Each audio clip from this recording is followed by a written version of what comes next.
ইদ্দাতাশ শুহুরি ইনদাল্লাহি ISNA আশারা শাহরান ফি কিতাবিল্লাহ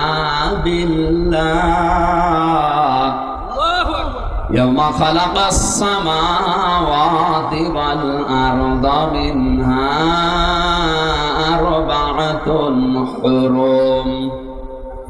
আল্লাহ পাক বলেন, আসমান আর জমিন যেদিন আমি তৈরি করি ওই দিন আমার কিতাবে 12টা মাসের নাম আমি লিখে রেখেছিলাম। খুব খেয়াল করে শোনেন, আল্লাহ পাক তার কিতাবের ভেতরে জমিন আসমান যেদিন বানিয়েছেন ওই দিন 12টা মাসের নাম লিখেছেন। কয়টা? এটা জানুয়ারি, ফেব্রুয়ারি, মার্চ, বৈশাখ, জ্যৈষ্ঠ, আষাঢ়, কি মিনহা আরবাতুন হুরুম, এর ভেতরে আবার 4টা মাস পবিত্র। তাফসীরে ইবনে কাসির লিখেছেন প্রথম মাসটার নাম হচ্ছে মুহররম, 2 নম্বরে জিলকাদ, জিলহজ, আর 3 নম্বরে পয়েন্টে 3টা মাসের নাম আছে, যে কোনো একটা হবে। কোন কোন তাফসীর কারক লিখেছেন হয় রজব, না শাবান, নাই রমজান। আমরা যেহেতু শাবান মাসে আছি, আমরা শাবান মাসটা ধরলাম। তাহলে এই যে 4টা মাস, এটা পবিত্র, এটা সম্মানিত মাস। ওই জামানার কাফের মুশরিকরা পর্যন্ত এই 4 মাসের সম্মান দিত। খেয়াল করে 1500 বছর আগে আয়াতটা নাযিল হয়। ওই জামানার যারা কাফের, যারা বেদিন, ওই সমস্ত মানুষগুলো এই 4টা মাসের সম্মান দিত। হয়তো মাসের পরে মাস মারামারি, গন্ডগোল, যুদ্ধ বিগ্রহ চলছে, এই 4 মাস হাজির হলেই বলতো ভাই ঠিক আছে, এখন আর মারামারি হবে না, মামলা হামলা দাঙ্গা হাঙ্গামা হবে না, এই মাস চলে যাক, তারপরে তোর দেখবো। যেহেতু শাবান মাস সম্মানিত মাস, এই মাসকে সম্মান দেওয়া দরকার। কয়েকদিন আগে সবে বরাত নামে, নিসফে শাবান নামে যে রাতটা গেল, এই নিয়ে ফতোয়াবাজির তো এই দেশে কম হয়নি। হাজারো মানুষ শুধু হালুয়া রুটি নিয়ে ব্যস্ত ছিল। আর ভাই, মাস এসেছে শুধু রুটি খাওয়ার জন্য না। হযরত আয়েশা সিদ্দিকা বলেন, রমজানের পরে সবচাইতে বেশি গুরুত্ব দিত নবী শাবান মাসকে। প্রায় মনে হতো সারা মাস ওনার রোজা রাখবে। তাহলে নবীর সুন্নাত অনুযায়ী কেউ যদি শাবান মাস পালন করতে চায়, তার উচিত এই মাসে বেশি বেশি রোজা রাখা। এদিকে খবর নেই, ও হালুয়া রুটি খাওয়ার জন্য ব্যস্ত হয়ে বসে আছে। এই খেয়াল করেন, শাবান মাসে মহান আল্লাহর নবী এই পৃথিবীতে সবচাইতে বেশি রোজা কেন রাখলেন? হযরত আয়েশা জিজ্ঞাসা করেছিলেন, নবী আপনি এই মাস আসলেই বেশি বেশি রোজা রাখেন কেন? বিশ্ব নবী তাকে শুনিয়েছিলেন, ফামান শাহিদা মিনকুমুশ শাহরা ফালইয়াসুম। এই আয়েশা, এরপরে যে মাসটা তার নাম রমজান, মহান আল্লাহ জানিয়েছে ওই মাস যদি কেউ পায় সে যেন অবশ্যই রোজা রাখে। আমি শাবান মাসে রোজা রাখার দ্বারা ট্রেনিং নিলাম, আগামী মাসে রমজানে যেন আমার রোজা একটাও ছুটি না যায়। বলেন সুবহানাল্লাহ। আমাদের উচিত হবে এ মাসে বেশি বেশি রোজা রাখার মাধ্যমে একটা ট্রেনিং তৈরি করা। সামনের মাসে যেন আমাদের রোজা নষ্ট না হয়, ছুটে না যায়, ছেড়ে না যায়। কাফেররা এই মাসকে সম্মান দিয়েছে, তাদের মারামারি, ঝগড়া ফাসাদ, যুদ্ধ বিগ্রহ, হামলা মামলা, কেস কাম, এগুলো সব বন্ধ করে দিত। অথচ এই মুসলমানের দেশে শাবান মাস আসার পরেও অনেকের মামলা এখনো চলছে। মামলা দেওয়া বন্ধ হয়ে গেছে? বলেন বলেন, আপনি কিসের সবে বরাত পালন করেন? আমার তো বুঝে আসে না।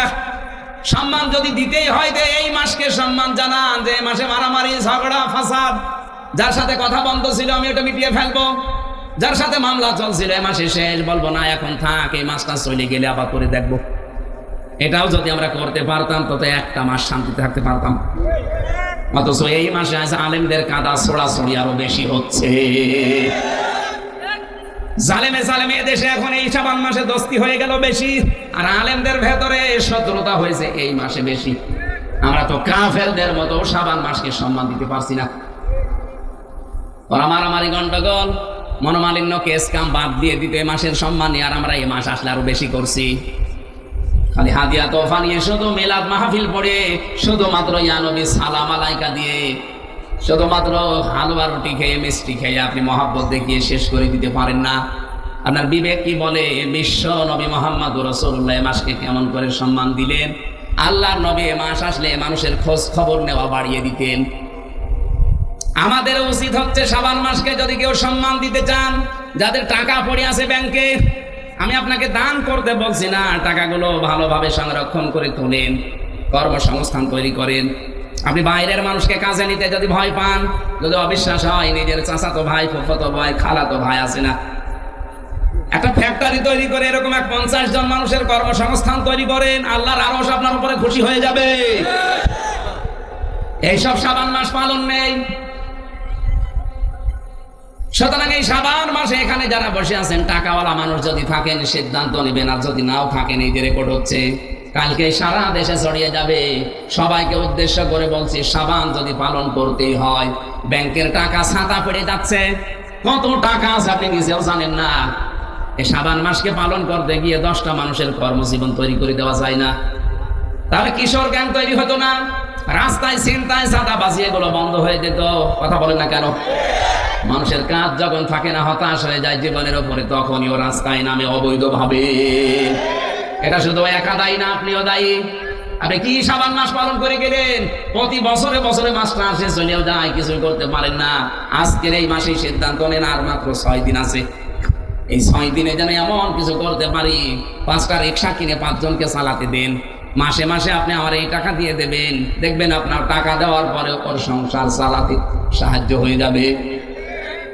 ইসলাম আমরা এখান থেকে বুঝি না, আরো রাস্তার টাকা, ব্রিজের টাকা, কালভার্টের টাকা, এতিমের টাকা, গমের টাকা, কাবি খার টাকা মেরে খায়, আর ওইটা দিয়ে মসজিদের টাইলস লাগিয়ে দেয়।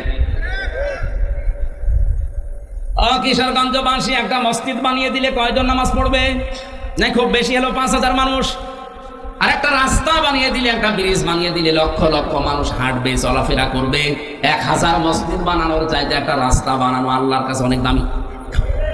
ইসলাম আজ আমরা এভাবে যদি নিতে পারতাম, সত্যি বাংলাদেশটা সোনার বাংলায় হয়ে যেত।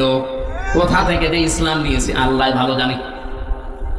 কোরআনে কারীম জানাচ্ছে, কুনতুম খায়রা উম্মাতিন উখরিজাত লিন-নাস ইলা আখির আয়াত। সূরা আলে ইমরান 4 নাম্বার পারার 3 নাম্বার পৃষ্ঠার 3 নাম্বার লাইনের 112 নাম্বার 13 নাম্বার আয়াত, এটা 10 নাম্বার আয়াত। আল্লাহ পাক বলেন, তোমরাই শ্রেষ্ঠ জাতি, তোমাদেরকে আমি মানুষের কল্যাণের জন্য বের করেছি। আপনার দ্বারা যদি মানুষের উপকারী না হয়, তে আপনি আর কুকুর সমান। এই কথা বলেন না কেন? আপনার দ্বারা মানুষের যদি উপকারী না হয়, যদি ক্ষতি হতে থাকে, তা আপনি আর সাপ সমান। কিয়ামতে আপনার এই আচরণ থাকবে না। এই যে আকৃতি দেখতে পাচ্ছেন, জীবন এটা থাকবে না। এটা আকৃতি আল্লাহ বানিয়ে দেবে সাপের মতো। সাপের কাজ কি বলেন তো? একটা মানুষকে সবল দেয়, লোকটা মরে যায়, সাপের কোনো লাভ হয়? আসতে বলে। এই বাংলাদেশে এখানে অনেক মানুষ এমন বসে আছে, সকালবেলা ওঠার পরে চিন্তা করে কার ক্ষতি করব, কারে ধরিয়ে দেব। হ্যাঁ, কথা বলে না, নিজেই ধরিয়ে দেয়, নিজেই আবার থানায় যায়, অফিসারদের সাথে যোগাযোগ করে 50,000 টাকা দিয়ে নিজেই ছাড়ায়, মাঝখান থেকে পরিবারস্থ লোকদের কাছ থেকে টাকাগুলো হাদিয়া হিসাবে নিয়ে নেয়। এটা হয়তো এই জেলা এখনো শুরু হয়নি, কুষ্টিয়ায় চলছে।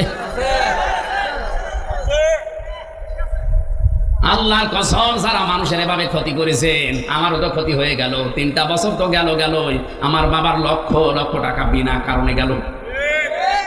এই যে ক্ষতিগুলো যারা করছেন, আপনি নামাজ পড়তে পারেন, রোজা রাখতে পারেন, বোরকা পড়তে পারেন, ব্যবসা করতে পারেন, এই যে আলেম, জিজ্ঞাসা করেন আপনার আকৃতি এটা থাকবে না, সাপের মতো হবে। এটা সূরা রহমানের ভেতরে আছে, তার তাফসীর পড়েন। 10 প্রকারের আকৃতির কথা আমি পড়েছি। ইউরাফুল মুজরিমুনা বিসিমাহুম ফায়ুখাযু বিন নাওয়াসি ওয়াল আকদাম ফাবিআইয়ি আলাই রাব্বিকুমা তুকাদ্দিবান। কিয়ামতের দিন পাপিষ্ঠ মানুষ যারা, তাদের মাথার চুল ধরে আর পা ধরে আল্লাহ তুলবে। আল্লাহর বিচার ব্যবস্থা আর মানুষের বিচার ব্যবস্থা এক না। মানুষ সাক্ষী ছাড়া বিচার করতে পারে না, আর আল্লাহ পাক বলেন আমি আল্লাহ সাক্ষী লাগবে না, ওর শরীরের ভেতরে সাক্ষী ফুটে উঠবে। ওর মুখ বন্ধ করে দিলে ওর হাত সাক্ষী দেবে, ওর কান সাক্ষী দেবে, ওর পা সাক্ষী দেবে, ওর শরীরের অঙ্গ প্রত্যঙ্গ গুলো সব সাক্ষী হয়ে যাবে। দূরের মানুষ লাগবে না, ও নিজেই নিজের বিরুদ্ধে দাঁড়াবে। আল্লাহর বিচার ব্যবস্থা আর আমাদের বিচার এক না। আমরা বিচার করতে হলে সাক্ষী লাগে, তাছাড়া আমরা রায় দিতে পারি না। কথা বলে না কেন? আর আল্লাহর বিচারে আল্লাহর সাক্ষী লাগবে না, আপনি নিজেই নিজের বিরুদ্ধে দাঁড়িয়ে যাবেন। কারণ মুখ যখন সেলাই করা হয়ে যাবে, আপনি মুখে তো বলতে পারবেন না। হাত বলবে হ্যাঁ আমার নিয়ে ঘোষের টাকায় সই করেছিল, আমারে চোখ বলবে আমারে দিয়ে দেখে দেখে এই কাজ করেছিল, পা বলবে আমারে দিয়ে হেঁটে গিয়েছিল, যে বেকার ভালো মানুষটাকে ধরিয়ে তার কাছ থেকে 1 লাখ টাকা খেয়েছিল। বলেন সুবহানাল্লাহ। আউযুবিল্লাহ। এইটাই চলছে। সম্মানিতা মা বোন যারা এসেছেন, এ মাসের সম্মান শুধু রোজা রেখে রেখেই শেষ করে না, শুধু রোজা রাখাই হবে না, আপনার আচরণটা পরিবর্তন করা লাগবে। এ পৃথিবীতে মেয়েদের সবচাইতে বড় উত্তম আচরণ হচ্ছে তাদের পেট ঠিক করা। কোরআনে কারিমে আল্লাহ নবীর স্ত্রীদেরকে লক্ষ্য করে জানিয়েছেন, অকরনা ফি বুয়ুতিকুন্না ওয়ালা তাবাররাজনা তাবাররুজাল জাহিলিয়াতিল উলা।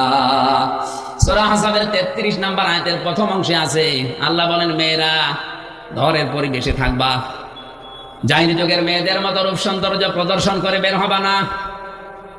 ও ভাই, বাংলার মুসলমানেরা এখন আপনি টের পাচ্ছেন না, এই স্রোতে গা ভাসিয়ে দিয়েছেন। কয়েকদিন আগে নায়িকা মৌসুমী একটা স্ট্যাটাস দিয়েছিল একটা সাক্ষাৎকারে, যে আমি যদি মারা যাই আমার লাশকে যেন কাউকে দেখতে দেবেন না, আর আমার যে সমস্ত উলঙ্গপনার ড্যান্স আছে, ছবি আছে, এগুলো যেন ডিলিট করে দেবেন। হয়তো কিছুটা হলেও আস পেয়েছে, কারণ আপনি যা দুনিয়ায় করে রাখবেন, আপনি যা লিখে রাখবেন, আপনি দুনিয়া